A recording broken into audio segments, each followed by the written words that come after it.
Listen, I've never had any problem expressing my opinions, but what we're doing here is bigger than that. These are conversations that need to be had in an unfiltered way. Drag racing's all I've ever done. It's all I care to do.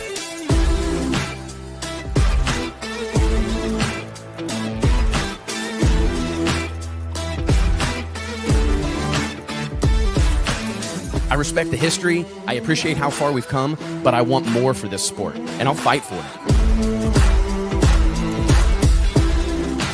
It's uncut, it's unfiltered. This is the show of shows. The biggest names in drag racing. No holds barred.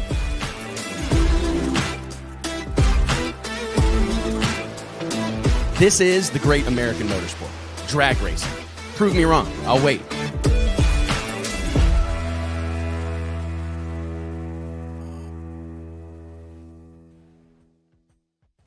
Hey gang, Wes Buck here, Drag Illustrated Magazine, checking in. It is Wednesday, May 27th, 2026. Hope you're doing well out there. As you likely know, we have a hell of a show for you guys today. A barn burner, as you know that I like to say. We are going to be joined by a whole slew of my favorite people in drag racing. So we got a ton to cover. My goodness, big weekend in the sport of drag racing. We are just days away from the beginning of the second running of the Shakedown at M-Town at US 131 Motorsports Park in Martin, Michigan. This is an event for those of us that have been like door slammer guys and gals for a long time. We know the history and the lore. That's what my kids say these days. They always talk about the lore around things, but the lore around the Shakedown, few events in our space have meant as much to the drag racing community, specifically the door slammer drag racing community, as the Shakedown. It goes back to an idea that David Hance had what seems like 100 years ago. We saw this event become a must-attend, once-a-year King of the Hill shootout that would happen every fall at Englishtown Raceway in New Jersey. And it was one of my favorite events to go to. I actually vividly remember the last time I went up there, we got rained out. It was a bummer. I did get to spend a couple of days in New York City with Van Abernathy, and we had a ton of fun, but not near as much fun as we would have had if we were at the racetrack. But that was where the idea started. Over the course of time, it's obviously no secret, Old Bridge Township Raceway Park in Jersey shut down. The event has shuffled around to a handful of different places before it has arrived at what I feel personally is its new home in Martin, Michigan. We saw the Shakedown take place in West Palm Beach at Palm Beach International Raceway. We saw it make stops in Norwalk, Ohio at the legendary Summit Motorsports Park. We also saw it have a go at Virginia Motorsports Park under the watchful eye of Tommy Franklin and Tyler Crossnow before finding its way. And there's so many people to talk about. And I know that this is something our first couple of guests are going to love to riff on, because David Hance is someone who is near and dear to all of us. But I don't know enough can be said about it. But one of the coolest things about the Shakedown at E-Town, and this is something, or excuse me, at M-Town, and this started during Tyler Crossnow's reign over this event in Virginia, we are seeing a coming together of Radial tire racing and Pro Mod racing. This is something that I think is absolutely fantastic. Sam Peterson, Jason Peterson, the whole team at US 131 absolutely know how to prep a racetrack, and they're fully prepared to fight the battle that is prepping a facility for high-level competition on small tires and high-level competition on big tires. I'm excited to see this whole deal unfold, but I got to tell you guys, I've been talking about this event in my circles for weeks now, and it's going to be really important. Where did Donald go? He's dropped out of the green room, JT. He has. Yep. I have something for him. This is important. I need him on here for this. So it's a big deal. Okay, somebody text Donald. We lost him. Well, I had him turn his phone on Do Not Disturb, so. Oh, yeah. So this is probably going to be this is going to be fantastic. He'll surely come back. Anyways, Thank you guys all for joining us. It's a shoot from the hip kind of day here at on the Wes Buck Show. There's nothing wrong with that. JT, pop on here. What are you doing? Texting people? Yeah, man. I got Ellen back here too. We're ready. Are you ready to rock? Oh, Ellen, ladies and gentlemen, sitting in for Keith Haney, our dear friend, Ellen Eschenbacher. What's going on, Ellen? You're in the tower at US 131. Are we preparing to test? What's on the schedule for Wednesday? Yes, we are testing in about an hour. Samuel is tractor bound again. He's been making a bunch of laps. You would not believe how much work they've done to this facility, too. It's It's amazing. There's already a ton of rigs in here. Perfectly sunny weekend without any bad stuff. I just don't even know how it could get any better. Better knock on wood. Friday night qualifying. I just don't know what you could want anymore. I can't agree more, man. This is let's talk about David Hance, because obviously I know that David is somebody that you've been a friend of for a long, long time, and kind of the what is the word I'm looking for? The genesis, the origin story, if you will, of the Shakedown. You and I followed that event, covered it for years when it was at Old Bridge Township Raceway in Jersey, and kind of followed its various forms here. I mean, I guess I'll start with, do you feel as positive about what happened in 2025, what's about to happen in 2026? Are you feeling that same momentum that this could perhaps be, you know, the final destination for the Shakedown brand name? I do. I think when Donald first initially wanted to do this, and I remember telling Keith, don't stop, don't think about it, don't take your time. Yes, we want to do this. And what I have found this year, so many people watched it that didn't come, a lot more in the Radial world because it's so far. So there were a lot of people watching last year that were like, we have to go. And you can see that already here on Wednesday. Rigs were here on Sunday night. It's insane. I had racers in Top Sportsman, Top Dragster, and Pro Med contact me, hey, we're coming. And it's been great. Haney shared with me the pre-entry list for Pro Mod, and I'm like, okay, this is trending the right direction in a big way. I'm super excited to see that for you guys. And just, there's nothing that quite feels like when you get that early vote of confidence. You got guys showing up days in advance. You got guys letting you know that they're going to be there. And I think that our sport, I've always enjoyed these kind of seemingly independent or one-off events. I mean, Donald obviously was one of the guys that helped start this movement. Look who I found. Oh, he's back.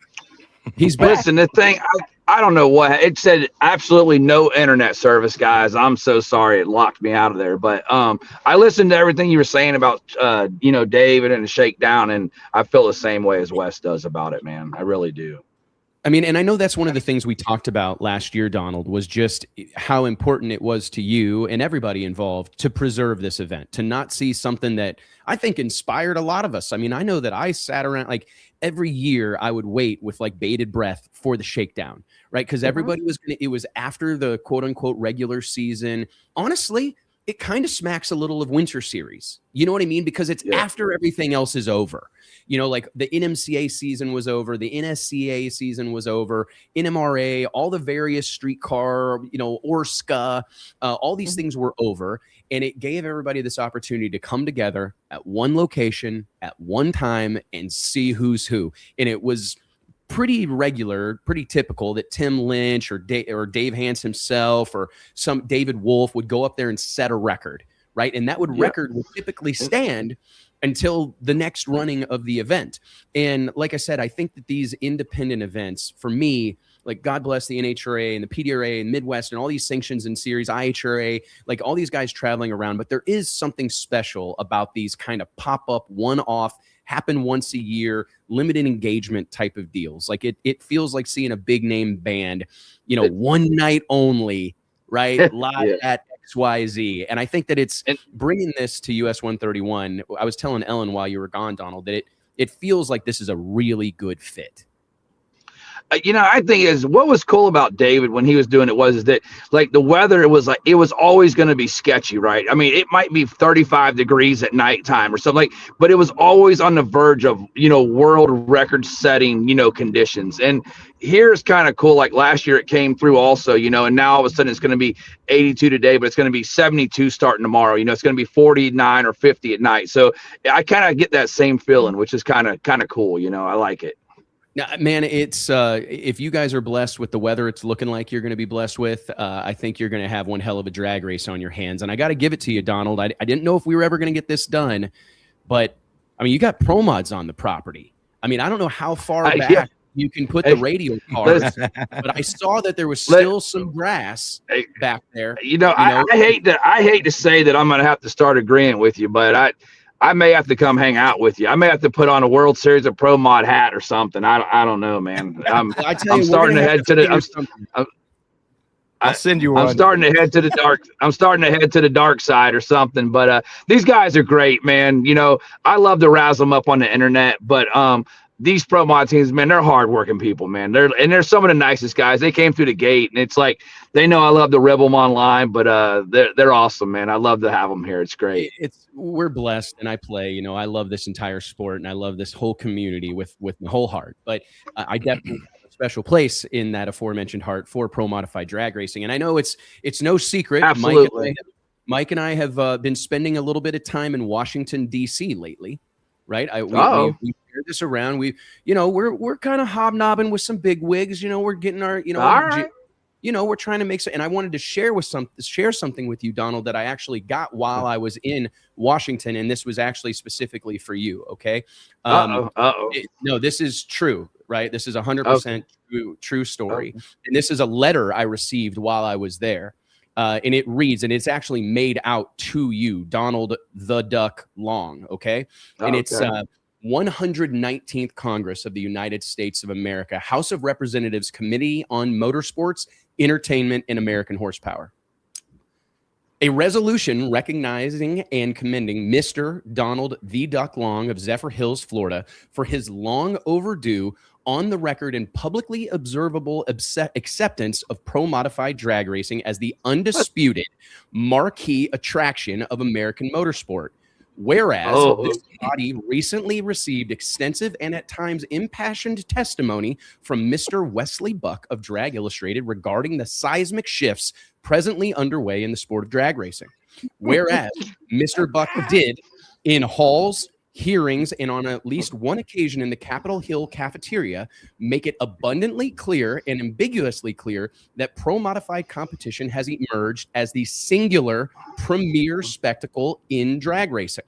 Whereas for the better part of 2 decades, one Donald the Duck Long of Zephyr Hills, Florida, has promoted drag radial racing as the be-all and end-all of the sport, championing the small tire arts with the singular unyielding focus of a man fully convinced the rest of the racing world in time would see the light. Whereas this Congress notes with bipartisan amusement that Mr. Long has, at long last, seen the light himself.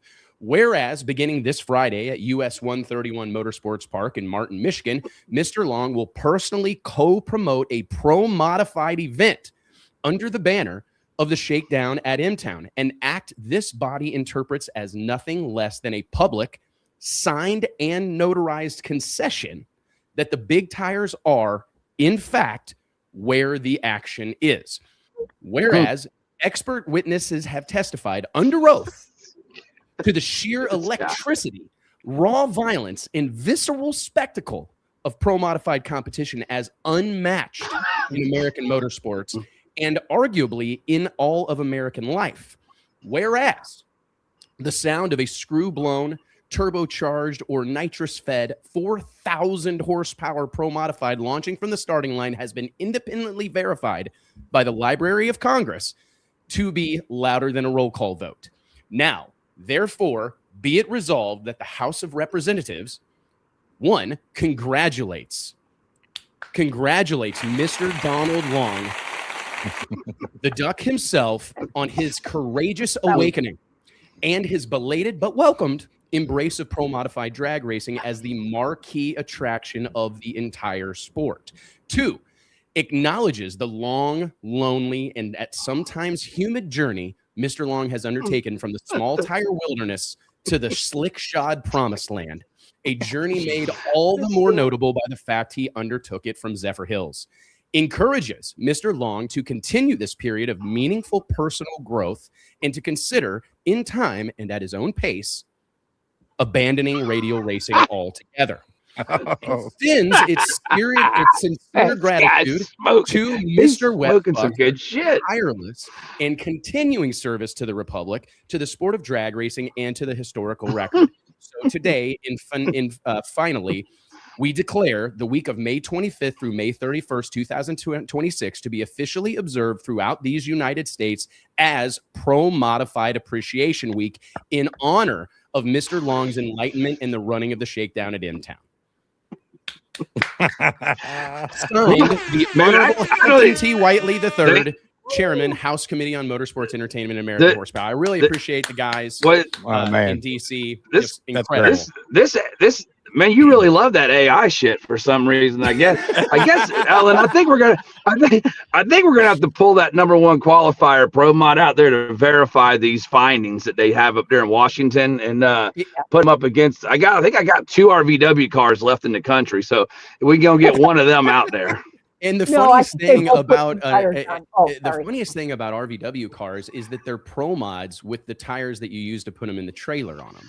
You know what I mean? It's just before you've gotten them ready to race. I'm just trying to figure out how if pro mods are really like because pro would be like the actual absolute like most modification, like pro mod. So you'd think those guys with all those pro modifications would be able to go quicker than the people that aren't quite at the pro modification. Well, I tell you what, man, we can ring Jimmy Taylor right now, and we can. I wish you would, because he's been hiding from me for about 2 or 3 months now. So I didn't know if he was going to actually do something or just talk about it.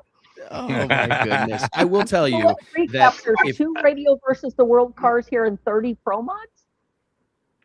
And I blame you want to bet on who's for that, you know? Yeah, I listen. All the. Hold on a second. I'm trying to get all these people off my damn thing. All these pro mod guys calling, crying about stuff already. Now, listen, I love all these guys being here. It's I'm gonna tell you right now, they are a bunch of nice guys, man. I love ribbing them though still, but I think it's gonna be a good show, man. I really do, and I'm pumped up about them. So, Donald, I think you have what I think that you are almost in many ways like I tell this story a lot, that I think Radial versus the World has really been a victim of its own success. It got so big so fast. The competition went from 0 to 100. JT and I talk about this all the time. The first time we went to Valdosta, a fast Radial car went like 430s or 40s. A fast Radial car today goes 340s. That's what I always kind of liked about it before, and I think you got to go back to like ADRL days. You know, the thing is that when you have unlimited modifications or unlimited rules, it's just you're going to get down to where it's only going to be, you know, a set amount of people that's going to be able to go out and do it. We really only wanted 2 races a year. It was really take your pro mods, your 10.5s and all that, and once or twice a year you unleash them. And unfortunately what happens with that deal is other people come along and they want, like, it's such a big show at a time, everybody wants to, you know, you'll copy it, not you, but I'm saying like other promoters would take it, and it's like it wasn't really meant to be a series, or, you know, we only wanted to really once a year was really one time you take off the handcuffs, right? But what was the one Wes and ADRL that was the unlimited deal? What was it? Pro Extreme or something like that? Yeah. And that was the same thing. Like, it was really cool to watch them, right? But I mean, it costs a lot of money, right, to run those cars. And when you're unlimited, you know, completely unlimited, it's crazy. It's good to see it. It's cool, but it's very hard to maintain like that. You know what I mean? You take like LDR or you know, LDR or ODR, and, you know, they'll carry, you know, 25, 30 cars out there because, you know, you're not tearing up stuff every run, you know. And that's what is nice about Pro Mod is that the way y'all got the rules and stuff like that, where everybody can come in, they can all run within that little bit of number of each other, and they're tearing up stuff and they're hauling ass, don't get me wrong. But if you went out there and just unleashed them, said, hey, run whatever you want to, you're going to narrow that field down. You know what I mean? It's just the way that there goes one of them slick tire guys right now, Wes. Sounded good. Probably need to get a little more water down in the box, maybe. But I do love David Hanson, and I'm really happy about trying to, you know, help between, you know, Ellen and Midwest and everybody coming and us. It's like it's not really about a money thing. It's really about, you know, keeping it going thing, and all these guys. It seems like everybody comes out here and they want to have fun with it. So I really hope that they do, you know. I mean, I tell you, we were there last year and we had a ball. Ellen, go ahead. I'm sorry. One thing I thought last year was so cool is when the Pro Mods ran, all the Radial guys were along the fence watching. When the Radial guys ran, all the Pro Mod guys were along the fence running. They were truly intrigued to see something they don't normally see, or people they don't normally see. We've seen that a And lot over Wes, the years, even like with lights out and whatnot, and the pro mod guys at NHRA races having it up on the TV at the motorhomes, and watching it. So, there's a lot of crossover there too between, a lot of guys that race pro mod, race Radial versus World, or have run Radial tires at some point in their career. And dude, they all love it. I mean, we all love drag racing, right? Like at the end of the day, we all love the sport of drag racing. I think about some of the guys that I probably wouldn't know if it wasn't for Radial racing. Scott Tidwell, Tommy Humans. I mean, there's so many guys that have made a massive impact on the sport of drag racing, and they've bounced around to different places. So I say all that in jest. I'm making light of Dom. No, for sure. It's a great group of people. Yeah, and listen, I've loved going back and forth with you. It's it's what makes the sport. It's been a hell of a run and a fun time for all of us. And the tuners, though, you're right. It's like, I mean, the tuners can be on ultra street cars all the way up to pro mods, RVW. I mean, it's funny how everybody knows everybody, and they are a family, man. And it is a lot of fun out here. Look at Dean Marinas right now. Mm-hmm. I mean, does that blow your mind? X275 walking around with some swag. Now he's up there tuning in the big leagues. That's pretty cool. Yeah. No, it is. It's but it is cool. But you say Tommy or Scott Tidwell, and like Tom, you got Scott Tidwell. He's all the way from Gangster X and Little Gangster all the way to Pro Mod, RV. It doesn't matter. He's got a car for every class there is. Well, and I would argue right now he's running a pro mod this weekend for Tidwell, and I don't know that I've ever seen him in a pro mod. I'm sure he's been in testing. Who'd you say, Ellen? Paul Gargas is running. Yeah, Gargas. It's his first time in a pro mod car this weekend, and he's a radio guy, and I think that this is, I talked to Tidwell yesterday, and he was really excited about getting Paul behind the wheel. And I mean, for me, I love seeing these guys kind of like opportunistically getting involved in the different places, right? I mean, it's cool to see Paul, remain involved in drag racing or get back involved in drag racing and do it with Tidwell. And thank God for guys like that are fielding so many of these cars that are given pieces. Yeah, Paige Coughlin this weekend. Yeah, dude. And that really was, it is with, obviously with Ellen and them and Midwest and Eric Dillard. Like it's cool because everybody can bring all the resources together. And that's why, there is a ton of pro mods here between, pro line customers and Midwest customers. And like, it's really cool to have everybody out here for sure. Oh, there's no doubt, man. So, I mean, where do you see, hold on. Did I make it? One of them made it. I think sounds like. Yeah. So what do you got? Pro mod testing happening right now, Ellen? All testing. I think they've got a slick tire lane and a radial lane. Yeah, what I did was I put pro mods in 1 and 2, and then we put the Radial cars in 4 and 5. And if you remember last year, Wes, they did a phenomenal job here, with the track and stuff.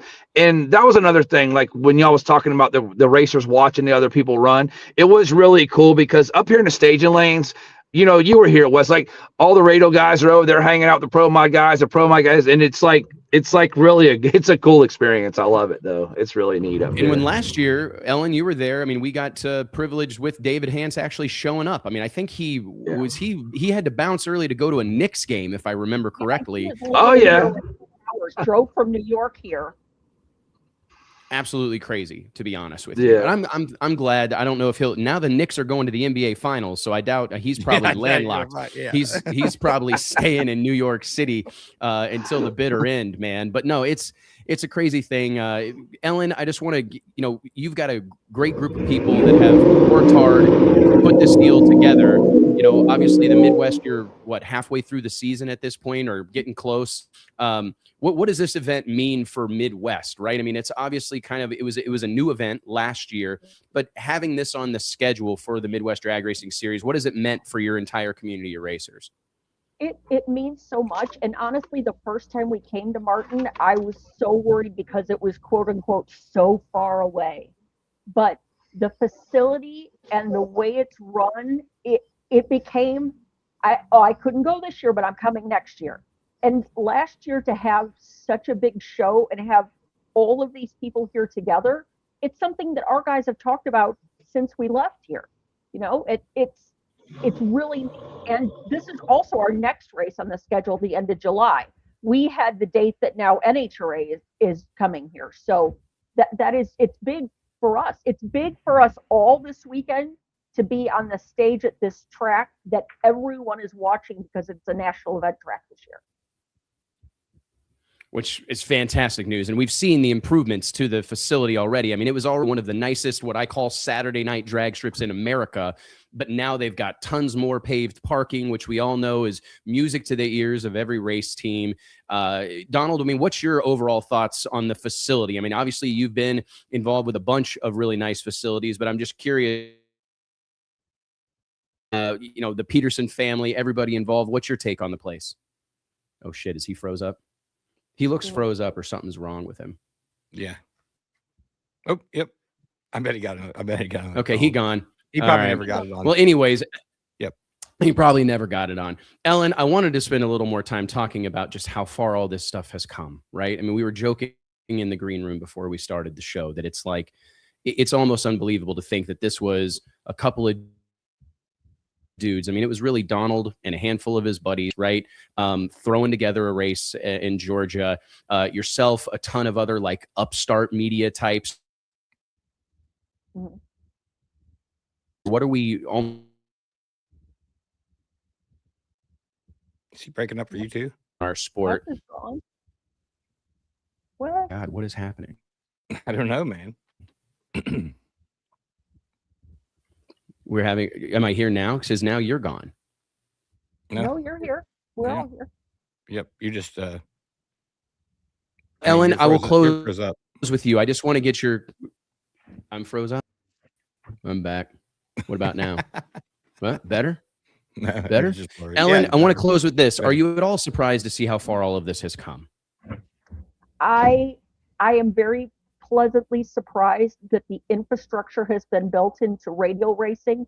Not that it was not organized, but the way that it has progressed into having these joint events and traveling to other places and stuff. It's so cool to watch how that's happened. You know, and It is a pretty amazing thing. you know, pro mod and radials were is you know, oil and water. And you don't run those at the same event, but you know, it's just incredible. It really is. Well, I know Ellen, we track appreciate it. prep people really love it. You know, when we throw the events together. Yeah, they love to find out that we're going to run both this weekend. Well, Ellen, man. thank you so much. Best of luck this weekend, and we will be following along all weekend. Make sure you stay tuned to dragillustrated.com for coverage throughout the weekend of the Shakedown at M-Town. We've got one of our brand new Drag Illustrated event hubs where you'll be able to find all the pertinent information, schedule information, round results, qualifying, etc. All the storylines from the weekend at dragillustrated.com. That shit's cool, Wes. Gotta admit, you Really really knocked it out of the cool. park with that shit. Yeah. Thank you, man. Drag racing has long since needed, that's one of my biggest complaints probably, is that, you know, finding what happened at some of these events. Like if you're not friends with the right person on social media, if you don't follow the right thing, you may well have your hands full trying to figure out who qualified where, what happened. So where we kind of tasked. where it was posted at, you know, like what page. Exactly. And, yep. And I missed the stories of the dude who never went to bed last night because he had a cherry picker rolling down the track getting his motor out. You know, that's what we need. You can tune in and see cars on the track, but we've now, with Drag Illustrated and what you guys have built, we now know who those people are without the helmets on. Well, thank you. Appreciate That has that. been our modus operandi here for 20 years. We're celebrating 20 years of Drag Illustrated in 2026, and it's always been to put faces to the names on the windows, you know, put faces to those vinyl letters on the Lexan. I remember growing up, like I knew exactly who Jason Scruggs was, but I couldn't point him out of a crowd. Right. I knew who Mike Hill was, but I couldn't point him out of a crowd, you know, and it became, you know, our life's mission, my life's mission to make sure that that wasn't the case, that people knew what these people looked like, knew how they sounded, knew their backgrounds. And I'm proud to have told their story. And we surely appreciate all you've done, Ellen, along the way. You guys too. Thanks for having me. I know. Thanks for I was joining us. second choice today, but you know. Oh, obviously- well, Keith, Yeah. no, Poor we Keith, love he's stuck having on a Haney plane, on right? here, but he's stuck Yeah. on a plane, it sounds like. Yeah. Well, and just for the record, I was at the airport at 5 this morning, the same airport he flew out of, and I've been here since noon. So All he's got to do is get up a little earlier. Yeah. Keith, all you got to do Yeah. is get up a little earlier. All right, guys. Well, hey, Well, thank very you, much. Ellen. Good luck this Thanks, weekend. Ellen. thank you. Oh, JT, Wes, I want to take. wait. I want to tell you. I just got a text here from Jimmy Taylor. You tell that bleeping bleeper I ain't dodging him. My car isn't back together. There's no doubt. Listen, I got Jimmy on speed dial. Anytime Donald Long wants to find out, I about one call. Whenever he said that. One call. Jimmy will unload that thing anywhere. We don't got to go to some super glued up place. He'll unload that thing anywhere, and he'll put it right between Donald's eyes. I promise you. And I mean, God bless it. I'm not at all downplaying how fast some of these Radial cars have been, but the facts are the facts. The quickest and fastest door slammer on the planet Earth has a set of slicks on the back of it, big old floppy tires, just as God intended. So anyways, JT, let me take a quick second, pay some bills here. Yes, this sir. episode and every episode of the Wes Buck Show is brought to you by Stroud Safety. 100% made in America, 100% built for racers. From drag chutes and seatbelts to fire suits and ballistic blankets, Stroud Safety has been the standard in racing safety equipment for decades. Tommy Cunningham and his team don't cut corners. They build gear that saves lives. If you're serious about safety, there's one call to make. Check out StroudSafety.com and make sure you tell them Wes sent you. JT, it's about to be a calamity here. We've got people from all points of the globe. We've got this. I don't even know where everyone is checking in from. This is going to be quite the scene. I think we set the stage with a dear friend of ours here at Drag Illustrated, longtime friend, getting to know him even better and better and better and working together even closer. Let's give it up for the one and only Chevy Reeves. What's up, guys? I'm the only one clapping, but okay. Thank you, JT. I appreciate it. I clapped. Okay, I appreciate it. What's up, Chevy? We're days away, right, from another one of your, I don't know the total lay of the land as far as like who's all involved, but I know that this is a group effort that is bringing Border Warz, USA versus Canada to Rad Torque Raceway, which you've obviously had a huge involvement in for a long time. Kind of give us, before we bring on the stars of the show, tell me a little bit about how this whole concept came together. I know you've been promoting more and more events, a lot of these one night only shows that have become, big time ticket movers for Rad Torque Raceway. So how did this whole deal come together? Yeah, so Border Warz, this is really a brainchild of two guys that you're going to see here in a second. You've seen them on the post. So that's Sean, the What No Way guy, Umscheid, and Justin Danger Nunley. Now, those guys are internet stars. They started making their presence in the motorsports community, and they kind of have a bit of a feud going on. So they're friends off the track, but when they're on the track, it's game time. They're enemies right away. So they've put together some fun little content over the last couple of years where, they're racing each other. Things are breaking. Things are going haywire. So they thought, all right, what we have to do is we have to put on this big calamity of craziness, racing, everything in between, whether it's culture creators in the scenes to, Bad Fast 275 and stick shift cars, Little Gangsters is coming. But these two dudes thought of this and said, you know what, let's make this happen. Let's go north versus south and see who's the baddest of the baddest that's going to be at the track. And they're going to finally settle their score on the track because it's been a long time coming. So, that's kind of what this event's all about. It's about having a really good time. It's about settling scores and, it's about making the fans happy at the end of the day. Oh, yeah. That's the ultimate goal, man. Putting on a show, right? We need more of it in drag racing. Let's bring him to the party. Justin, Danger Nunley, and Sean, that What No Way guy, Umscheid. What's up, guys? What's up, guys? What's happening? Swinging and ducking. You know John, the deal. you ugly, man. Lord have mercy. I got to put this out there. The first question that Sean asked on the show or in the last few days was, can I cuss? And I'm like, yes, this is my kind of guest.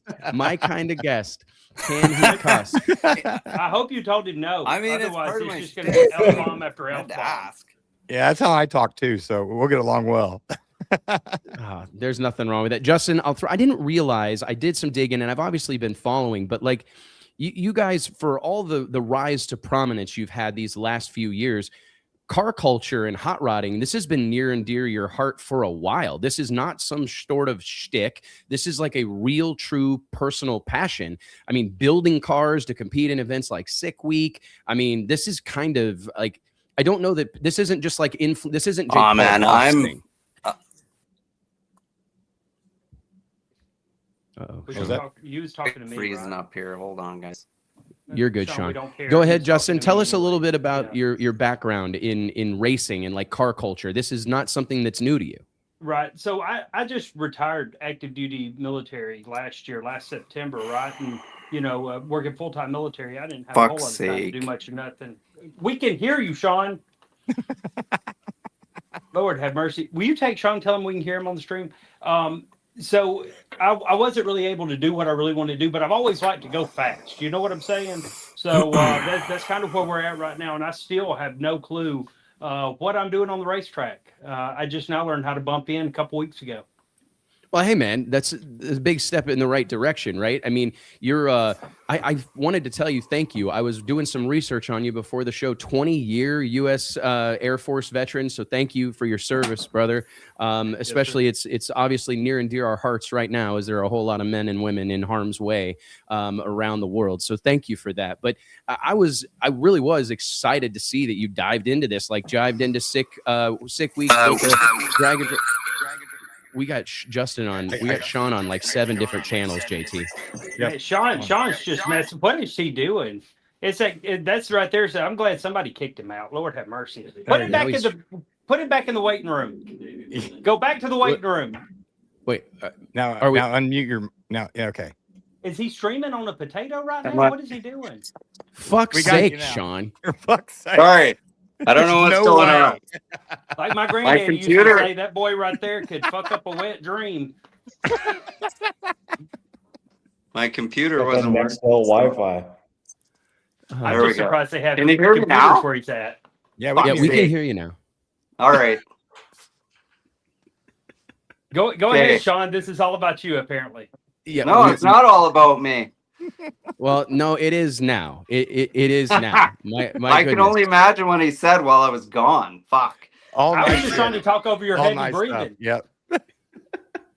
Yeah, we did have to mute the heavy breathing, but I was just telling everybody, Sean, before we lost you, that Justin's obviously been, you guys are car guys. This isn't like a shtick. This isn't Jake Paul like deciding to go boxing or whatever. This is 2 influencers that, as they have risen to prominence and become something of household names, you are able to kind of get after it with these hot rod dreams of yours, right? I mean, and I think it's a cool thing to see, right? Like we all kind of like, one of these days, I'm Yeah, gonna had have a it- race had it- car. Social media has really just changed everything about my life, right?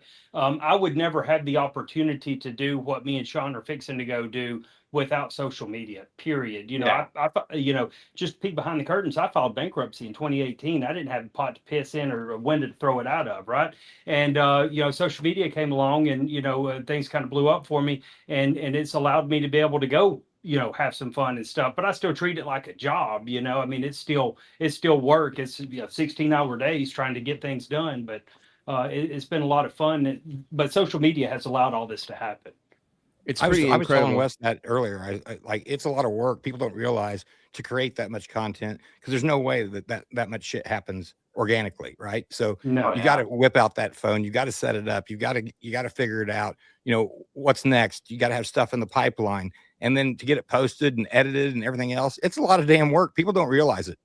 Well, and when it comes to doing stuff like this, like you have to have a really good team around you, right?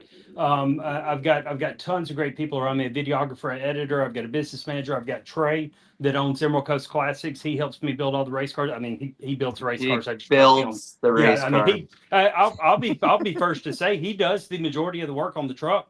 Hey Trey, come on, get a seat. Hell, this is about you too. Come on. Yeah, come on in. Sean, I mean, tell us about your story. I mean, I know that it's relatively similar. Like you're a do it myself, do it with my hands, my own 2 hands kind of guy. I followed a bunch of your welding stuff. And, here we are now that you've, again, burst onto the scene. And I mean, I see you at NHRA races, hanging out with Ron Capps, bebopping around the pits. Like clearly drag racing is something you're serious about. Yeah, so like I had a very successful welding business, and we kind of had to make a choice between that and doing social media, and so we took a shot doing this. And I mean, I've been doing different motorsports my whole life. We've oval raced on dirt tracks. We've done a lot of demolition derby stuff like that, and drag racing was kind of one thing. Like, I mean, we street raced and stuff, but nothing to the level that you see nowadays. But yeah, it was NHRA. I went out to Seattle Nationals, and I That's mean, in I was Washington. yeah, I know. I was there. And yeah, I was just, as soon as I stood on the line and felt the nitro hit, I was like, I got to try this. So we kind of put a plan together to start looking at building some sort of car. And yeah, it just kind of And all he came found a together. We chalkboard built- that was decommissioned. He found a decommissioned chalkboard.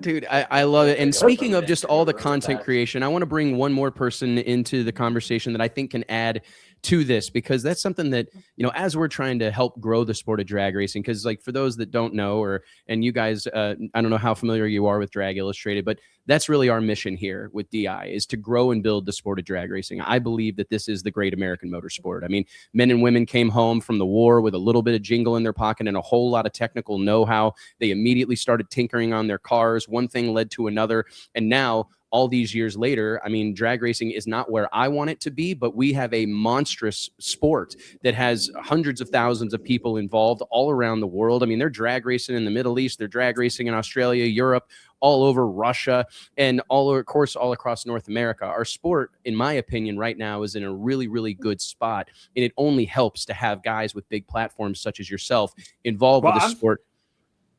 I'm just really glad that I found y'all the way that I did, because if somebody would have told me to check out Drag Illustrated, I would have might have thought it was something else. You know what I'm Brother, saying? if I had a dollar, yeah, that's at your 7 p.m. Yeah, if I had a dollar for every time I heard that, brother, I'd be broadcasting live from my own private island. I'll tell you funny, whenever I first started the magazine, I got this, I had a Toyota 4Runner, and I thought I was cool, and I had it lettered, right? I put Drag Illustrated on the door of it. But sitting outside my house for like a couple years in a row, that red on the DI logo kind of turned to like a faint pink. There you and go. So when buddy. you've got a faint pink Drag Illustrated logo on the side of your daily driver, brother, you was a purple stripe away from it being something totally different. Brother, he couldn't figure out why he wasn't getting any. Where was getting any? You know what I mean? I don't think it was the color, brother. Yeah, no, it may not have been the color. Hey, speaking of content creators, before we get any further along, a big part of the action coming up at Border Warz, of course, Little Gangsters, small tire drag racing, all the cool things that are happening in America, finally making their way north of the border. Let's give it up for the kid himself, Billy Hoskinson. Yeah. Billy the Kid. Billy the Kid, man. What's going on, Billy? Appreciate your patience, brother. I do want to just, one of the things that I want to talk about, and I'm going to make this about just like what I want to hear first, and we'll go around the room. Something that JT was mentioning is just the grind. You know, it's amazing what social media has done, right? I mean, all three of you have become very big name figures in this space by way of YouTube, TikTok, social media, etc. And I'm just curious, like, Billy, I'll throw it to you. I mean, you're someone who pumps out these videos. None of them are short. The Street Racing Channel videos are always bangers. They have a story arc throughout them. I've got multiple different angles. You've got GoPros in 10 different cars. You're racing 2 or 3 different classes, like, or with your friends, you know, or your brother. Can you just kind of share with like the workload that is? Because we're seeing it all the time. Creators getting burnt out. Yeah, it can be very tiring. It helps to take breaks every once in a while. Billy, mute your phone. Mute whatever you're watching on, or turn the volume down because you're getting feedback. I think it's on Justin's actually. How's it on mine? It's not on Justin's. Justin's in a $4 million. Yeah, better. Okay, oh yeah. Justin had to message me today to check his audio and make sure his mustache looked good. It does look good, Justin, just so you know. But talk to us about the workload, Billy. What's that? Talk to us about the workload that is being a content creator in 2026. Oh my goodness. Yeah, like an average racing weekend for me, just getting the cars to the track and, you know, getting there, racing, coming back home safely. Like that's a lot in itself. But when you get back, you have to start sorting out all the footage and everything like that. I've got 8 different cameras we use, and every single camera has an SD card. It has to go into the computer and sort through all of it. You put it in Premiere Pro, you start editing. Usually trying to find music is really hard sometimes, like just simple stuff like that. you can just get in a brain block, and you can see what needs to happen with the video, but sometimes it just doesn't come together quickly. And it can take days to edit a video. But yeah, it's a lot of work, and just getting to the track is a lot of work. So it becomes a full-time job really quick. It does. I mean, if anybody who's ever gone racing knows the grind that this is, right? I mean, it's like, this is not, I mean, Chevy, I see you smiling. I mean, it's true, right? I mean, just getting to the track is a big part of the battle. You know what I mean? Like, if it wasn't for, oh my gosh, tires blowing out, generator won't run, all these different things, it's a challenge just to get to the racetrack. I know that Justin, all too well. Yeah, I know you do. And it is Justin's audio, JT. Yeah, I know. It's that other phone he's got. No, I don't have the other phone hooked up. I'm working on it. Hold on. Let me do this real quick. Okay, hold on. We're making progress. I don't mind hearing myself. The echo's not bothering me. Okay, it's not. There, is that better? Let me find out. So. Oh, no, Nope. No. Hey, just, What if let me see if I can just. We're gonna have. Oh, what'd you do? Well, I Is it turned better down. now? Does that help? Yeah. Oh, I think it's better now. Okay. Don't touch anything, anybody. Look, I spent 20 years in the military, and so did he. We can't hear nothing, so everything's turned all the way up, That makes sense. Well, That if you makes weren't sense. sitting 20 feet away, I'm not. Literally, my phone, it's called technology. My phone is within arm's reach. It's a wide angle camera, Sean. But I mean, do you guys experience that grind? I mean, because one of the things that I'm hearing from like a lot of, I mean, drag racing we've really benefited a lot from YouTube. I mean, Oh, Sean's been grinding on dudes. But our sport has benefited a ton from Perfect this. for the Drag Illustrated channel, then. 100%. Cletus McFarland, obviously, in so many ways, has done so much for the sport of drag racing. I mean, Jimmy Dale, our own part of our family here at DI, Jimmy Dale and Michael Poland, what they've created on the back of Little Gangstas. I mean, but it is a grind. And I mean, Sean, do you feel that sometimes where it's like, this is a hard thing? I mean, we heard Justin say that he treats it like a job.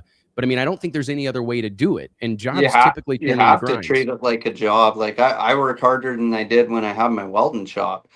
And like you're down the shop working for 8-10 hours on a project and filming. And then the filming of the project makes that project even longer before you're done, because you're filming everything and then come up to the house, spend some time with the kids, and then I'm on the computer till 1 a.m. editing. So yeah, like I reached out. Well, Justin helped me find a pretty good editor, so that's been helping a lot, free up some time. But yeah, and from what I gather, you basically came into this whole TikTok thing with a dare from your wife. Is that correct? Yeah. Well, it was during COVID, and we were bored. We had watched everything on Netflix, and so I started a TikTok account, and then we made a bet to who could get the most followers. And she's starting to catch up to me now, but I won the initial bet, but we can't remember what we bet, so I never got paid on that. You just make up whatever you want to on those days. Right? Especially if it's with your wife, right? Yeah. I mean, it's crazy the reach that you guys have at this point. And I know, like, I don't know about y'all, but I find it just mind-boggling, like the way that you can connect with so many people. I mean, Billy, I want to ask you, I mean, the street racing channel is like a religion to a lot of people. Like, this has become, I mean, and we see what it's birthed. Your dad's channel, Old Man's Garage, all the people that you've been instrumental in helping start their own channel or providing them the inspiration or a little bit of, encouragement to dive into this on their own. I mean, what do you make of just how much, I mean, you're a full-time drag racer. You know what I mean? Yeah. Like, whoever would have thought that a young guy, you know what I mean, with mechanical knack could find a way to earn a living drag racing. I mean, there's people that are going to go to an NHRA national event this weekend and race a funny car that don't earn a living drag racing. Yeah, I think when I started, there wasn't as many people doing it. I started the channel in 2017, and it wasn't as watered down and as saturated as it is now. I'm really glad, because back then I thought I was even starting late. I was like, is this even going to work? But yeah, it's insane what's come of it, and I'm really happy that it's still doing well as it is.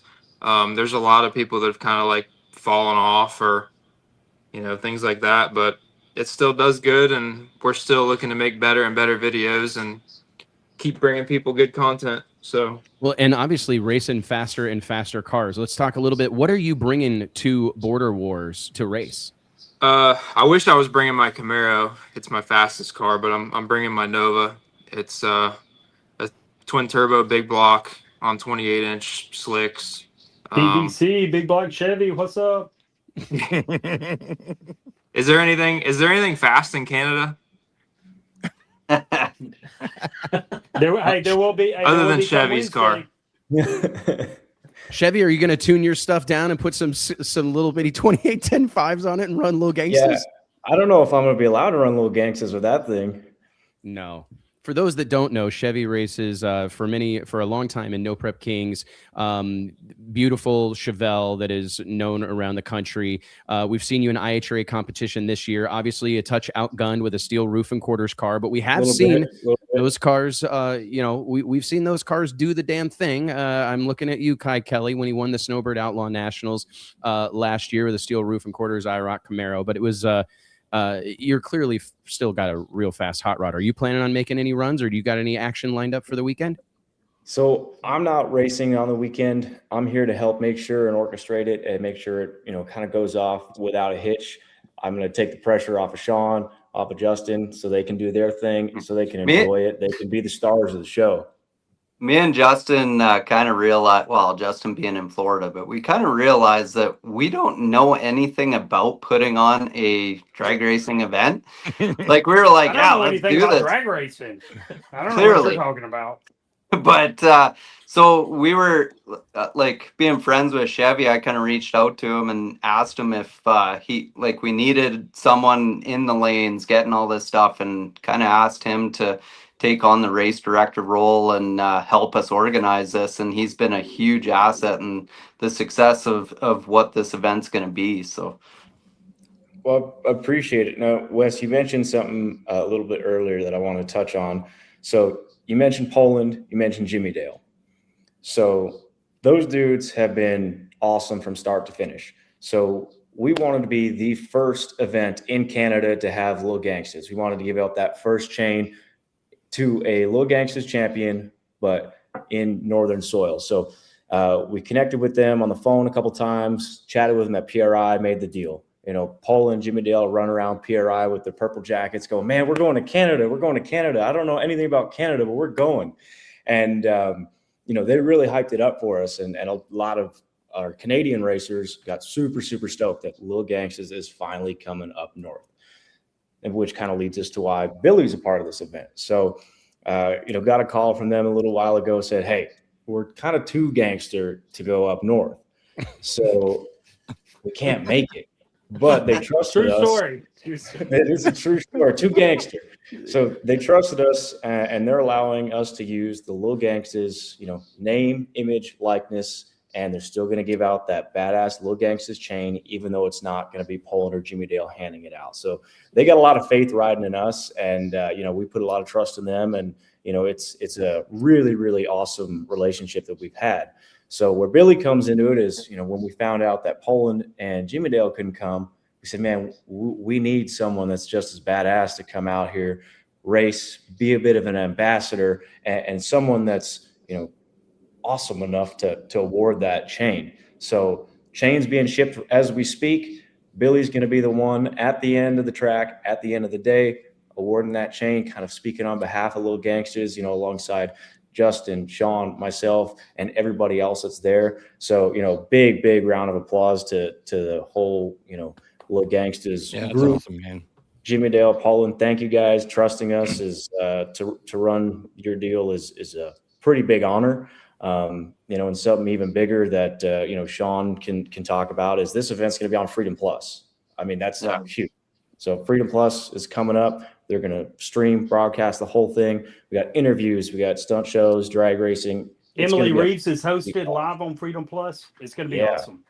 Oh yeah. Oh, no so shit. you guys jump right into the Freedom Plus talk. It's going to be sweet. Is that kind of the vision for this, Justin? Is like, you know, hearing what Chevy's saying, like we love the hardcore racing stuff. Like we're dyed in the wool drag racers around here. So we love hearing that Little Gangsters is coming up there. But there's a couple things that Chevy just said that resonate with me, like putting on a show, stunt show, influencers, all these things. Like, is that kind of your guys' vision for this event? Absolutely. Like WrestleMania wouldn't be that good if it was just wrestling matches. Agreed. Not, you know, match after match after match. You got to have a show surrounding the show. And that's kind of the whole idea here is, you know, bring in the big personalities and have, you know, just all kind of stuff going on. Emily Reeves hosting on Freedom Plus, like I mentioned earlier, is going to be phenomenal. So, yeah, that's the vision that me and Sean had. And Bill, overall great experience. Meet some of the people that people are watching on YouTube, right? So yeah, we said that for a long time. Me and Wes, we're always talking about that. Like, got to put on a show. You know, dude, I mean, if you show up, run your car, you know, care nothing about but just the purse and get the hell out of there. It's got to be a party, you know. Yeah, that's what we try to do. We try to throw parties. It's got to be an event, you know. And it's to your point, Justin. There's like I read a case study one time, and they talked about how WrestleMania, as an example, is actually like 48% wrestling. Like the actual broadcast show, less than half of it is actually people wrestling. Most of it is interviews and hot takes and cutting Street the promos. Outlaws was like 10% racing. You know, yes. when the show was hot. You know, really. I mean, have you found that, Billy? Even with the Super Bowl, I believe, you know, from snap to the end of the play, if you just talk about football, is only like I think 18 minutes. Yeah, I could watch a game in no time if I'm fast forwarded. You know, right? Yep. It's no shit. I mean, Billy, I mean, what do you make of that? I mean, it's just like with your content, do you find people enjoy seeing the behind the scenes and the shop stuff, the non-racing as much as they do like a killer in-car camera? Our videos get just as many views for the shop stuff as they do the racing stuff. And people love to see that mixed in too. You know, I can't sit and watch a racing video for 20 minutes long, just racing. I can't sit there and do it. But if there's a good mix there, if there's good behind the scenes, if there's good, you know, stuff in the shop, getting to the race, like that all makes up for the story. It's got to be like a story. So gotta have the story or make them laugh, you know, like really. Yeah. And I mean, obviously, Justin and Sean, you guys have found your home with making people laugh. I mean, obviously, this has been hilarious as is, but I'm just curious, like, tell me about this personal rivalry. How did I mean, you're in Florida, you're in Canada. How did your paths cross? Is there like a club of TikTok influencers where you guys hang out at certain bars, or how does this work? We got set up. We were asked to be on the show Pinks, like when they brought it back. And our vehicles, we weren't racing each other for Pinks. Whoever lost was given their vehicle to someone in the crowd. And we had a budget to stick to that I stuck to as close as I could. And Justin went and built a Pro Mod S10. If you ain't cheating, you ain't trying. I got screwed on the deal at the beginning, and I drove 3 days to go down there and him break on the line twice. So that's why this is happening in Edmonton, because I didn't want to, I'm not driving 4 days for him to break on the line again. So that's why it's in Edmonton this year. Thanks, Justin. Yeah, shots 2,000 miles I got to drive. Look, in my defense, I didn't know anything about building a race car. So I leaned on everybody around me to build the race car. And they kept saying, hey, we need this, we need this. I don't know what they need and what they don't Did need. you mention to him that there was a budget? Yes. No. Did I mention that to you? Once. Yeah. I think maybe twice. Yeah. No, we got that TikTok money. There ain't no budget. It's like Monopoly money, man. We're done with budget. I mean, it's kind of funny. Like, his truck is beautiful. It is a beautiful truck. And when we were looking for my car, I had two options on Marketplace. I had my Buick Skylark or Buick Regal. And the Skylark had the cage. It had some history. It's been in National Dragster years ago. So we drove 20 hours to go pick it up. And yeah, it's faded paint and stuff, but it's got good bones and it didn't break. So yet. Shots fired, Trey. Tell us about Justin's hot rod. Like, give us some of the breakdown on this S10 Pro Mod we're hearing all about. Yeah, so we got to back up to the fact that we didn't start with a car or a truck that had a cage in it. It was just a basic S10. And we you guys have a lot more options down there for race cars that are just sitting on the side. Let me talk. Let my guy talk. That's fair. Okay. Let's put our blinker on and get back in our own lane and just mute him. we don't live in the wilderness of Canada. Exactly. I had two options. But it is, from concept to reality was about 3.5 weeks that we had to find the truck, build the truck, and be in Rockingham. Untested, by the way.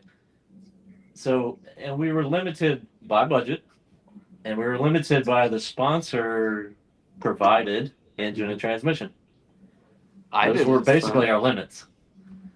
What was the budget? One of those if you don't mind me asking? did not work well. So we had a budget of $5,000 to buy a car. Or to buy your vehicle, and then we had an additional $7,500 cash that we could use, and then me and Justin agreed that whatever we got from a specific sponsor wouldn't go towards the budget. And I didn't know exactly what he was going to run away with on that, but it's fine. But look, and it's not fair to say that I tried to cheat. Look, I could have very easily showed up to that racetrack with a built to the 9 transmission. We were at Nicholas Performance in Griffin, Georgia, and he said, hey, because we knew that we was going to have transmission problems. And he said, hey, I can slap a turbo 400 in this. And I said, no, I'm not going to do that. That's not in the rules. We're just going with this. Right? And it was ultimately my downfall. So I had to run the same drivetrain. And we knew. And you was only one pass away from blowing yours completely apart too.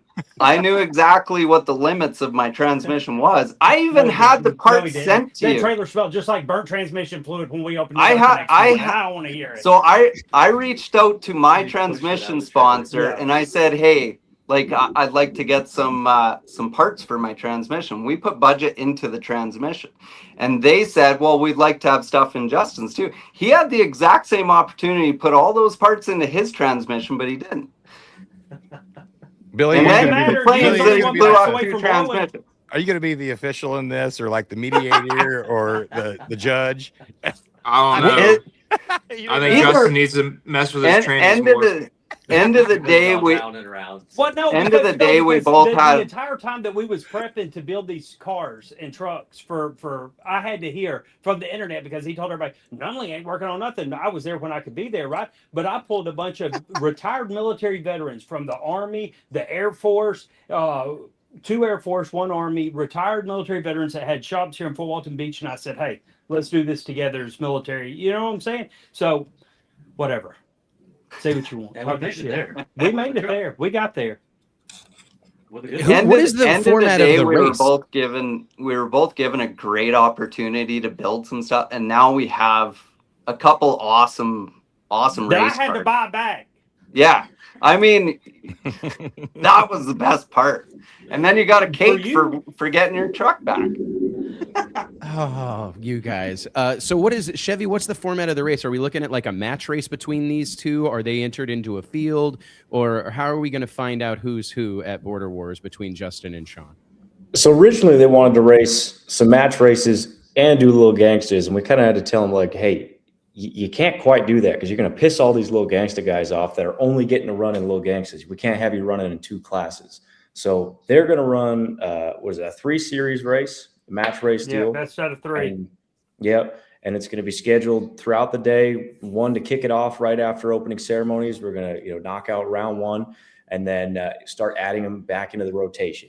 So, Justin or Sean, if you guys want to kind of run through, so these are equally so fine for those that aren't following along, because sometimes Little Gangsters I don't think gets the credit it deserves for like how fast these cars actually are. Like I know people who have raced their entire lives and never been bottom 5s. So like 538 mile cars are salty hot rods. So if you guys were even targeting Little Gangsters, you've clearly got some pretty fast cars. I mean, have you? Yeah.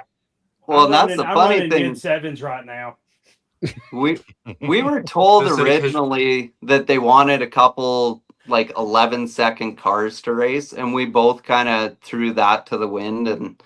And yeah, like, I mean, we were at Rockingham, we were both in, like, we were low sixes with what we were running and limited testing. And I think both of us now we're going to be, well, we're both having trouble testing due to weather. So it's really up in the air as to what we're going to run, but we've kind of run numbers, both of us. Off the trailer. Let's make the call here, Billy.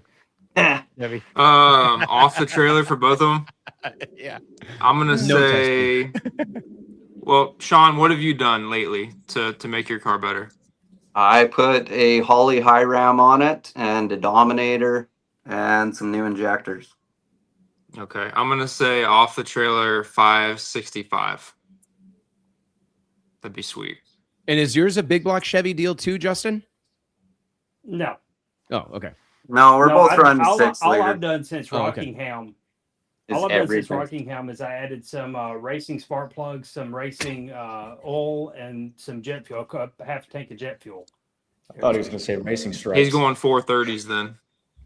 Oh yeah, dude. And if you put one of Billy, you should see if you can bring one of your big wangs up there. You put a Yeah, I can do gigantic that. wing on the back of it, and that'll wing. really pick it up. Wing, Yeah, a big wing. wing. That would pick it up for sure. That'll No, pick it up a we've ton. made some modifications since we left Rockingham. We're running a 6.0 LS, same thing Sean's Okay. running. Go ahead. No, we did the Boost Ready 6.0. From Powertrain Products, our title Right. sponsor of Border Warz. Yeah. Border Warz. We did do some spark plugs. Yeah, air pressures. Just, Billy's you know, Billy's over just here minor like maintenance. literally calling Yep. Proline and dealing with Eric Dillard and working with Captain and Fuel everything. Tech. Let's just say we did sort out the transmission issue. That will not be an issue this time. Well, I'm excited to see what happens between. Is this like so? How did you guys like? So you guys met on the set of Pinks when they were filming at Rockingham. I remember this all, and just like a fast friendship unfolded, or like kind of whatever. If this is what we call a friendship. Yeah, somebody said in the chat a minute ago, this is like stepbrother vibes. I would say that's exactly right. Yes. Do Yeah. you guys collaborate on each other's like channels often? Like, is this an Yeah. ongoing thing? Okay. Yeah. Yep. Yeah. No, me and Sean in real life, we love each other. He's like a brother to me. I mean, he has a great family, great dude. Love him to death, but I hope I beat his ass in Canada. Hell yeah. Yeah, it's exactly what Chevy said. Off the track, we're great friends. I was down there, what was it, last week or the week before, stayed at his place. Well, surprised him there, and yeah, we shot Fell some down my videos. stairs. Push your Yeah, ass in fell the down pool. your stairs Falling How through How many the times wall, you end up in the pool, got some Sean? whipped cream and twice. Twice. It's always hot tubs and whipped cream with you In the guys. same video. It is what it is.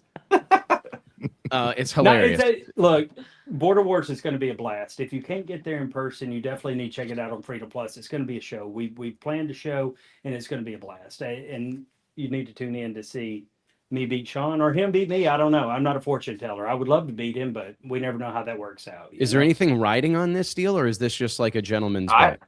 So I was trying to bet him for Pinks again. I don't Like want your for shitty pink- car, Sean. No, He's trying to give his car away because of. Have you seen the car? I don't want that car. he's afraid. That's He's for a green afraid card, to huh? lose his truck because he's got so much in it. I get it. I mean, if you don't want to lose to a chalkboard, that's fine. That's perfectly fine. I'd be I don't embarrassed to wanna lose lose to my to car anything. too. But there's so I learned. Look, I still have yet to line up next to somebody and drag race them. Okay, you've got the experience of drag racing. I don't. Right? And I still- I hold on, just hold on. started drag racing last year. Okay, good. What And I'm so saying did is you. I learned last year at Rockingham that there is so much that's out of my control when it comes to drag racing that no, I don't want to put it on the line the second time, and I don't want your car. I don't want to have drag that piece of shit back across the border. Well, give it to a fan. Oh yeah, give it to a fan. Yeah. Hey man, I'm here not for gonna setting lie, up I do a like Pinks Sean's race. car. It's pretty badass. It's a nice car. It It's cool. actually I is like to cool. rag on him about it though. No, and it's got character, man. I It mean, does. and Billy, Right. you're coming up with the Nova. I'm surprised. Is Tommy coming? Like the godfather right now of Little Gangster Racing? I was your about little to say brother? earlier we should have invited Tommy too, because he would love to run Little Gangsters up there. But I Dude. think I don't know if he's got a race that weekend or not, but I might be able to talk him into it. I don't know. We might have room in the trailer to bring it. I was gonna say, because that's probably like one of the baddest little gangster cars and drivers in the If country. not, maybe right I now. should rent the car for the weekend and just run Little Gangsters, because that's where the pot is. There you go. Yeah, that's 100%. Tell us about what is the payout and all the details for the Little Gangsters deal, because I'm excited to see this type of drag racing make its way across the border as well, Chevy, because it's, I mean, for me, we've talked about this on the show a lot, but like index racing is nothing new, but this spin on index racing, I think, has breathed new life into grassroots small tire drag racing. I mean, I think it's undoubtedly one of the hottest classes in the country. I mean, they're getting ready to have a 40,000 to win 128 entry race at Streetcar Takeover in Charlotte. I mean, that's the kind of car count that we're getting. We had 64 Little Gangster cars at all 3 of the Drag Illustrated Winter Series races this year, and we were like beating them off with sticks. I mean, so what's the details on Little Gangsters at Border Warz this weekend or next weekend? Well, so right off the rip, Sean and Justin said, all right, 20K guaranteed, mic drop. We're going to, start this off big time. So it's a 20K guarantee for Little Gangsters with prorated increases. So I think we're at 38 pre-registered cars right now, which is awesome. We're, I think 2 cars away from bumping it up to 25K. If we hit 64, it's a 30K purse. And then we jump into our other classes. Full field X275. I think we've got 15K, and then we have Run What You Brung, import versus domestic, 5K, and that's split into 2 fields. So we have a top 16 or quick 16 Run What You Brung, import domestic, that's 5K, and then we have a bottom 32 because we want to make sure everybody comes. We don't want to just have a 16 car field and 40 show up, and so many got to go home. So 5K split there, 5K there. And then stick shift shootout is another 5K. And I think, overall, there's a pretty darn good amount of pre-registered racers. And, for those who don't know, getting racers to pre-register is like pulling teeth. So to see such a good pre-reg turnout really makes me happy. I think it's going to make everybody in the Border Warz crew pretty happy to see. So the money's there. I mean, it is in kind of Canadian fun money, our purple and yellow and red stuff, but cash is just the same at a Canadian bank. We do have US checks just in case it has to go across the border, but I think Sean's trying to keep it all in Canada because we don't want to see any of the US guys win. We want to show that the Canadians have what it takes. Well, Yeah, 38 cars pretty for badass Canadians coming to race. I mean, because 38 cars pre-entered, Chevy, I mean, you got to feel pretty good about that. I mean, here in the States, that's a hell of a drag race. Like just your Little Gangster show is going to be a hell of a drag race. I mean, Billy's raced at tons of street races that don't have that many cars, especially good ones. Oh, we got tons of, our weekend warriors that come in, they're all on big tire cars that, run delay boxes, and they call me up, say, hey, I'm going to throw some 28s on it, pull the delay box out and run Little Gangsters just because why not? That's their only opportunity to come do that because, the next closest Little Gangsters race is 1,800 miles away from anybody here. So we have a lot of guys that are doing it. Exactly. You'll learn about that when you're older. Yeah, you'll learn about it. Give it time, Justin. You got to give it a little bit of time, man. There's a whole tribal language that you'll start to get comfortable with over the course of your drag racing career. Billy, don't you think that that's part of the draw of Little Gangsters? Really, is that you as somebody who built a purpose-built, real deal, front-running small tire car that can go bottom 4s or whatever, and want to go high 3s. The difference between racing that car for your workload and the maintenance and the stress and the cost, I think that's kind of the magic of Little Gangsters right now, is that you can go fast. I mean, you're in a car that's fast enough, that's fun to drive, it's fun to race, but it's not something that you're having to service after every run. Yeah, like the Little Gangsters cars, they're at a level where you can put them in the trailer after a weekend, do an oil change and get them right back to the next race. There's not a lot of maintenance there unless you're a nitrous car. But as from a turbo standpoint, the Falcon, we clean it up, do an oil change. That's it. Tires maybe every 3 or 4 races. He's on radials. So I don't know mean, if you know this or not, but nitrous in the biz, we like to call it NOS. If you get you a NOS sticker, that'll pick you up a couple tips too. It Well, will. make sure you check your intake manifold so your floorboards don't fall out. Yeah, dude. The last thing we want is that Manifold floorboard warning. coming out, you know, Oh, especially yeah. you making Danger a to killer run. manifold. Danger to I tell manifold you in what- the I tell you- RX-7. What I'm most excited about seeing this next weekend is Whiskey Biz. He has built a car, has no clue how to build a drag car. He has never drag raced before, and he's showing up to race, and I cannot wait to see it. Yeah, I messaged him and I said, hey, we got an event going on in Canada. You should come up. And he's an off-road guy. He does a lot of off-road racing. He's built the Batman tumbler. Like, he does a lot of content. Awesome guy. He's building a damn weenie mobile. I said you should come up to this event and like be like appearance at it. And he's like, wow, like, should I race? And I was like, well, if like, I don't know, do you race? And he's like, never raced a day in my life, but I'll build something. So he's got a Mustang that looks like it's got a 750 cage in it and a big pro charged motor for it. And he's gone all in on this thing. Go for it. Yeah, so he's running Little Gangster class, and I don't know if he's gonna get any testing in or not, but he phoned me the other night to talk shit to me. So He must be And, feeling pretty we got- confident. It's not just Whiskey Biz and me and Sean. I mean, we've got Miss Midnight Maverick coming. We have got Cop Key 613 coming. And it is a whole host of people that are coming up for the race and racing and interviewing and stuff. It's going to be great. I think You me know, and we Tess said might we grudge had- race each other. Yeah, that'd be sweet. You know, That'd be we cool. said we had a stunt show, but it's not just a stunt show. We've got like one of the most baddest ass mofos to ever ride a dirt bike, sled, ATV. We got Brett Two of 'em. Turcotte coming. Two of them, Brett. we yeah, got so Brett, one of Billy. the I can't remember the other guy's name. Well, there's Billy, there's Brett, and then the other guy got second to Brett at the X Games. So Yeah, it's just a murderer's row of FMX guys that are coming. So it's not just a stunt show; it is like the stunt show. And Yeah. we got 3 scheduled performances. If there's God forbid there's an oil down, or a couple something mean up in the sky, we can start sending guys. And so it's it's sensory overload 24/7. Wes, we talked last week. Nobody wants to go to a drag race. They want to go to a motorsports event. Attention spans used to be that big. Now they're that big. I mean, that's where, Sean and It's Justin true. capitalized. They got that short form content going. They capture all those people and, bringing them to the track's the next step. Only makes sense. I see what you did, Chevy. You saw my Burromax races, and then you one-upped me. Yeah. Yep. Dude, those Burromaxes that we raced at Bradenton were 100% sketchy. Scared the shit out of me. I ain't want to So go fun. 70 miles an hour on a mini bike. It just was in a straight line. I had enough. It got my attention. Do you, last thing, guys, and I just want to tell you guys, thank you so much for being a part of this craziness today.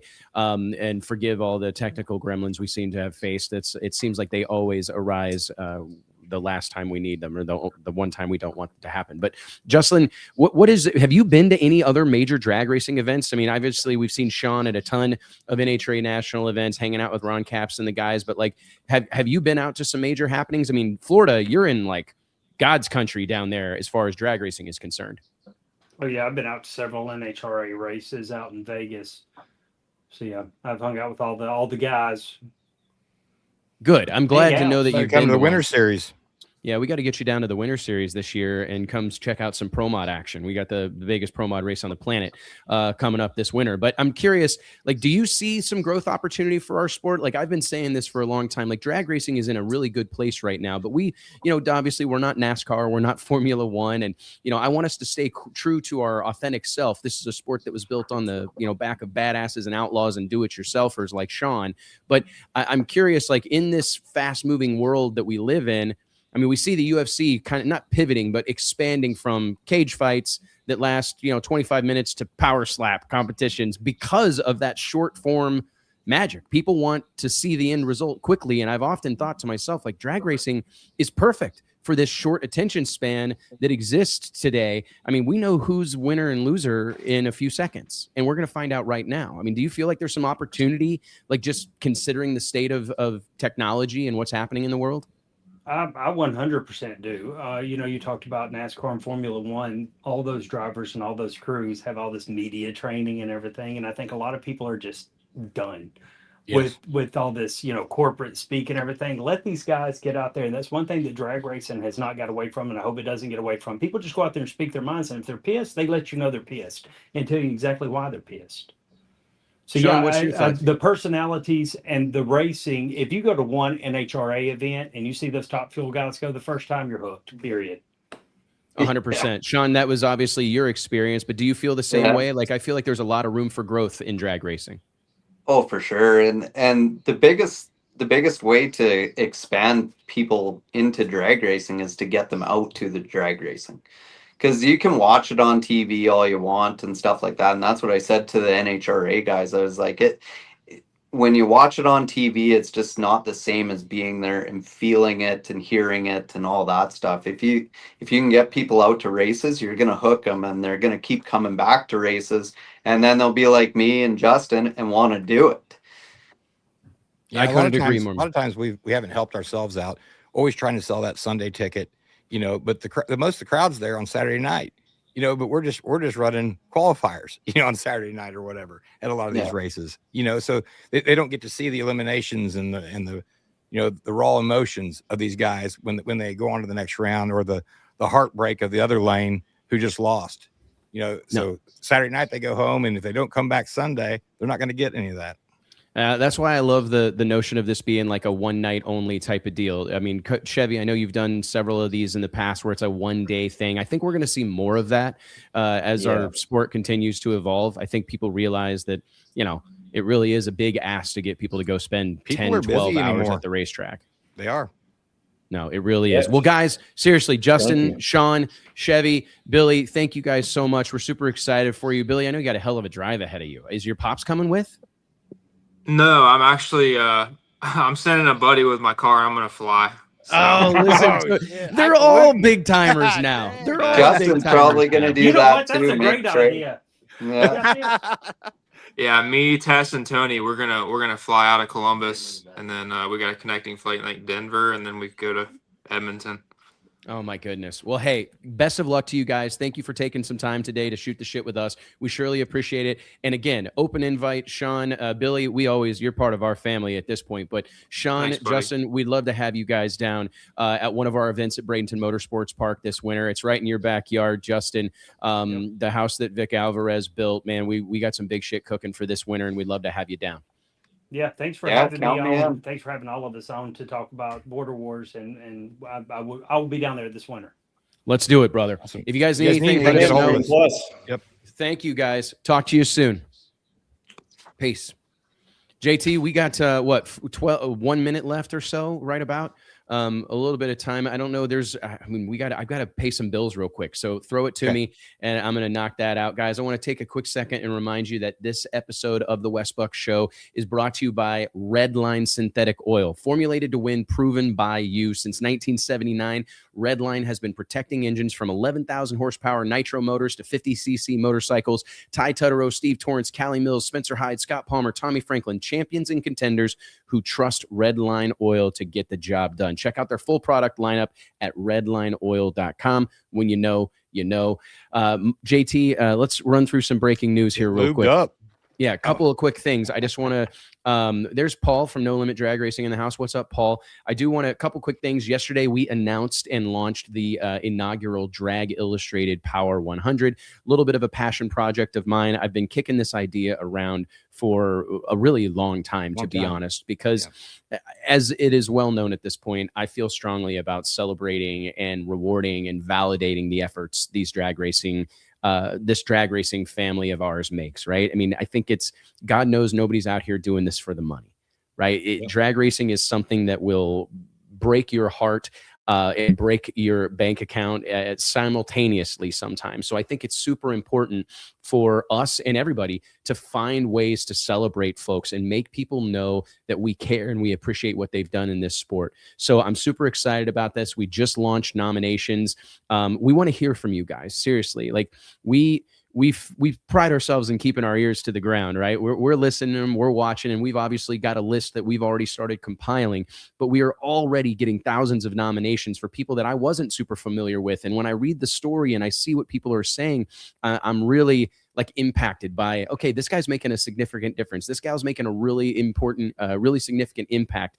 And so again, we want to hear from you guys. You can check it out at dragillustrated.com/Power100. Go there. You can nominate someone. You can nominate as many people as you want. We want to hear from you. It's important. We will scour over these lists, compile all the data, and we will make some really, really tough decisions, unfortunately, later this fall. But I'm super excited about it. One thing I did want to clarify is that the challenge, I think, for folks, I mean, I think about this through my own eyes, right, JT? Like, this is a list I want to be on.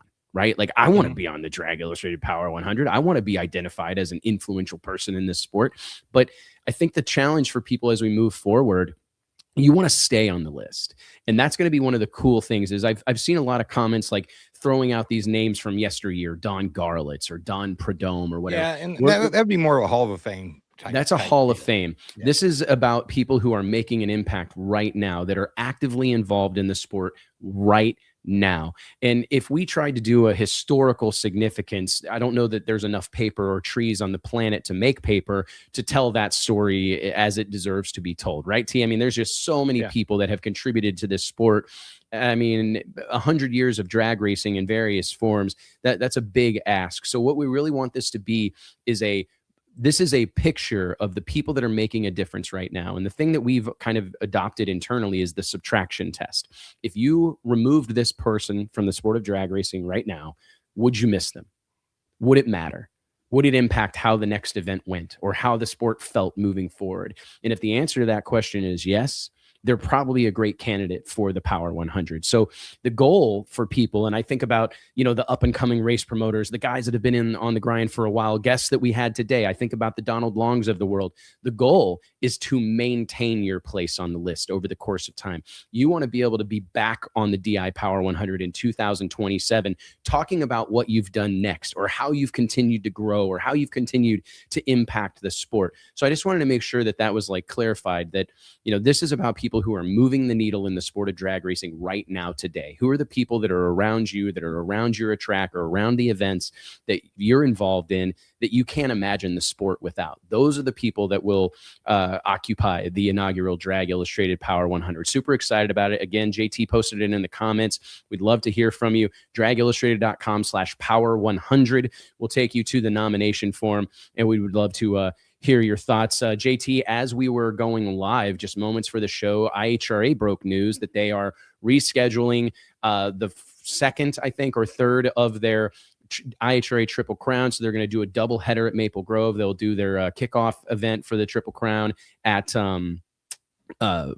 National Trail Raceway in Ohio, and then they will go for a double header, a 4-day weekend to try to wrap up the inaugural IHRA Triple Crown with over, with $1 million bonuses on the line for a multitude of categories. So anxious to see how that goes. I think there were a lot of people kind of waiting with bated breath, JT, to see if that Memphis Motorsports Park deal was a reality. For those of us that have been in the sport for a long time and know what it takes to get one of these facilities operational, especially to host a significant event, it's a huge undertaking no matter how resourced you are, because it goes far, far beyond dollars, right?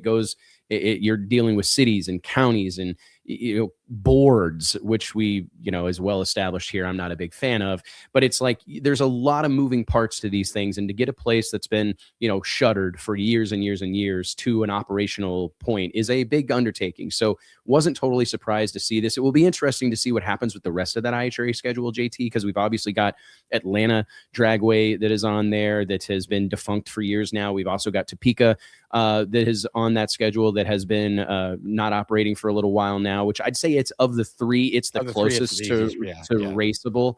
So very, very interesting situation. But I'm glad to see that they did indeed reschedule that race. You know, it was the Triple Crown. When you start throwing out these $1 million bonuses and talking about these things that, you know, smack historic, you know, it's important to close that loop. So I'm excited to see, you know, how that all unfolds. We've obviously got the Shakedown at M-Town headed into Martin, Michigan this weekend, but on the other side of the country or a little further east, we've got the NHRA making their triumphant return to Maryland International Raceway. I was talking to Tyler Crossnow yesterday, head honcho over at the PDRA. He's there on the property with Raleigh and the gang Royce and the gang, Royce Miller and the gang up at Maryland International Raceway, doing all they can to get prepared for the NHRA making their big debut at Maryland International Raceway. Dude, I am like the coolest thing so far that has happened in drag racing in 2026 has been the NHRA going to these smaller venues. Yep. I mean, Maryland is a big place, don't get me wrong, but it's still, in my book, a Saturday night drag strip. It's a fun place to be, great energy, incredible local crowd support, local fan support, and local racer support. But seeing the NHRA roll into South Georgia Motorsports Park a few weeks ago, seeing them head to Maryland, and then later this year going to Rockingham Dragway, like then also US 131 Motorsports Park. I mean, these new venues, I think this is long overdue. Like the NHRA just feels a little different with these stops on the tour, and I'm excited to see how this plays out. It changes things for the racers. They don't have as much data at these tracks. They're having to experiment. They're having to learn. They're having to build a book of data when they go to these places. So personally, I mean, I think it's the coolest thing that's happening in 2026 in pro level. And it'll probably rope in a lot more fans too. You know, I mean, it's just a different venue, different area, you know, and they're used to maybe going out to the track to watching their local races, but you know, they get them out there for that, and that might be eyeballs that'll tune in later. I would have to think so. I mean, and it's also when you get into markets like that, all of a sudden you're planting a flag there and you're selling our wares to this new group of people, right? Or maybe who haven't been out to the racetrack in a long time.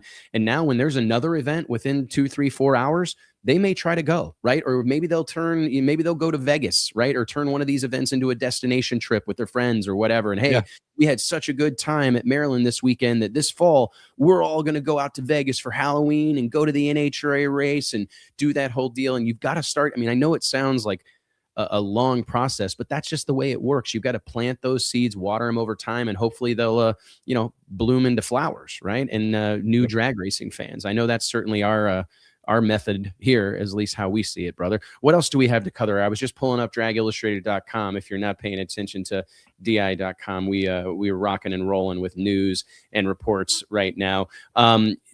Crazy weekend this past weekend, obviously just hammered by weather. Almost incredible how many races. And they got some racing in down there at Shady Side. That was kind of cool. Yeah, let's give it up for Corey Stamper, Seth Buff, the Buff family, everybody at Shady Side Dragway, because God knows they fought a good fight. I was in touch with Corey throughout the course of the weekend, and I could just feel his heartache, through his text. He would send me this text at 1:00, brother, we're trying. Brother, we're trying. And it's like, man, I know you're trying. I mean, they're moving dirt, draining water, doing everything they possibly can. I think another group of people, the racers that supported that event. Absolutely. Michael Pollan went live on Facebook or posted a video to Facebook over the weekend just talking about, I think they had 60 of 64 little gangster cars show up with that kind of forecast, everything happening in the country, like gas prices, all things considered. What an incredible victory. Like, even though they didn't get the race off, that is a huge victory, and Corey Stamper should be super proud. The Buff family, Shady Side, like everybody involved, Strange Engineering, Jeff Stange, like they should all be very proud that that's the kind of racer support they had. I mean, the fan support was nothing to bat your eyes at either. And the small tire shootout itself, I mean, we saw some great racing. We saw some scary stuff. We saw some wild action. Nothing all the things you come to expect from a drag race at Shady Side. But it was a hell of a show until Mother Nature won out. But I just want to give kudos to that whole group, because most of us that have been in this game for long enough, for any amount of time, really have contended with weather. And that's a tough battle to fight, especially when you maybe don't have all the equipment or whatever. It's a challenge. So I'm really happy for those guys, and I just think they deserve it. It's kind of fun to watch too. It's kind of accelerated schedule, so there wasn't much downtime. I mean, that poor announcer, I don't know if he ever went to the bathroom, but Yeah. I mean, it was crazy, but it was kind of fun to watch. I held there for a little bit. I thought they might get this in. Dude, I really did. Whenever I got the text, we're like, hey, we're done for. We're going to try it tomorrow. We're going to run it. We're going to run all the buys together. I thought that was smart. I mean, it was probably confusing for some people, but to me, I'm going, okay, this makes perfect sense to me. Like, you got to send all these guys. So why let them go down as singles? You can literally save, like with 30 runs. I mean, you're going to save an hour and a half, at least, maybe 2 hours if anything goes awry. So I thought that was a really smart pivot. And then just, the momentum they were trying to carry, that's what some of these events lack. Like, if you go to a great drag race, you may not, like, if you go to an event and you leave and you're like, man, that was a great drag race, it probably wasn't the payout. It probably wasn't the classes. It was the pace. It was the momentum. And when you feel an event get that momentum and kind of find their rhythm and start rolling in the rounds, that is when these events really show what drag racing is capable of, the show that we're capable of putting on. But it's when you've got hours between the action and you've got things, you get everybody wound up and then it fizzles out. And then you're tasked with trying to get everybody backfired up, right? And then it fizzles out. But when you can keep that momentum, I think that's why, all of us look to the NHRA for their race days, because there is no downtime. I mean, as soon as they're pulling off the top end of the racetrack, they're lights and sirens getting back to the pits because they know they've got to be back up there in 45 minutes. By the time the last, the class prior to them finishes, they're getting called back up. And that is where, that's why I think in so many ways the NHRA, an NHRA Sunday is one of the best representations of our sport. When they're not tasked with weather, and even when they're like contending with live TV, I think the constraints of live TV make it even better, because then you've got a hard, hey, listen, you cannot be late. Yeah. We will run without you. We have no choice. And I never want to have that conversation with a racer. Nobody does. It sucks. It's terrible. It breaks your heart. But it's what is required to put on the show that we need to be putting on if we want to grow the sport. So I thought Tom was going to miss his call there for a little bit. They were announcing him. I'm going, shit, Tom's gonna miss us. In his own class. Tell you, man, shit. I held my breath. I know a lot of the guys that were racing this weekend, but I was watching, and when Gunner was going down through there in that screw blown Camaro, freaking all squatted down, skating around, I'm like, my God, these guys. I will tell you this: everybody that went that fast this weekend at Shady Side, I tip my cap to you. I find it wildly impressive, and I can't believe there are so many people that are not only capable but willing to do what these guys and gals do almost every single weekend. I think that's like why you and I are such big fans, is that maybe I look at it through, rose-colored glasses, but I think of guys like our buddy Chadwick in the comments right now from Yard House in Sarasota. But like, we still look at the men and women of this sport as heroes and legends, and that's something that I never want to shake loose of, right? I'm in awe of what most of these people are doing on a regular basis. I think about little Maddie Gordon. You know what I mean? Like, she's not that much older than my daughter, strapping herself into a 12,000 horsepower, 300 mile per hour, 340 mile per hour race car and standing on the gas. I mean, as I told you guys last week on this show, I've sat in a top fuel dragster at idle, and I didn't want much more of it. I whacked the throttle twice, and that was enough for me. And I tell you, I tip my cap to the folks that Travis do this. Pastrana climbed out of one because it was so violent. It scared him enough. It's crazy. Yeah. Yeah. And Travis Pastrana's jumped out of a plane without a fucking parachute, JT. Right. But I watched this guy have a full blown panic attack in just being strapped into a top fuel car. It wasn't even running yet. Just by the time he was strapped into it, he wanted out, and I just think that those are the stories that we need to tell more frequently, because these guys are badasses, man. This sport is chock full of them, but we don't celebrate them enough. We don't talk about it enough. We are desensitized to the craziness that is actually happening out here on the racetrack, that it's like we gloss over it, take it for granted. And if that's one thing we do, I want to give these guys the flowers they deserve, man. JT, hell of a show, wild and crazy. I don't know about you, but I'll be following Martin, Michigan all weekend. I'm excited for that race specifically. Going to be a hell of a pro mod show. Last I heard, 30 pro mods pre-entered for that race. That is a monstrous turnout for that part of the country, especially. Tons of hitters headed up there. I think we're going to see some really, really seriously good drag racing. And I guess I'll see you tomorrow or Friday.